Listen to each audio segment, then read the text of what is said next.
સુરતમાંથી એક ચોંકાવનારો બનાવ સામે આવ્યો છે, જે જાહેરમાં મારામારી કરનાર આરોપીઓ પોલીસના હાથમાં આવતા જ શાંત બની ગયા। સારોલી વિસ્તારમાં થયેલા હિંસક હુમલા મામલે પોલીસે ઝડપી કાર્યવાહી કરી છે અને આરોપીઓને પકડીને ઘટનાનો રિકન્સ્ટ્રક્શન પણ કરાવ્યું છે।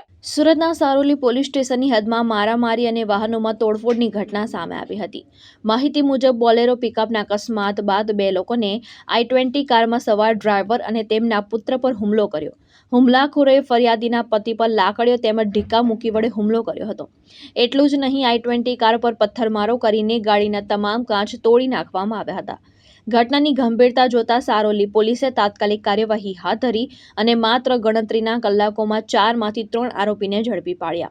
પકડાયેલા આરોપીઓમાં ભાવિન ઉર્ફે ભાઉ રાણા, કાનજીભાઈ ઉર્ફે કાનો ભરવાડ અને મુકેશ ભરવાડનો સમાવેશ થાય છે, જ્યારે એક આરોપી ભરતભાઈ ભડિયાદરા હજુ ફરાર છે।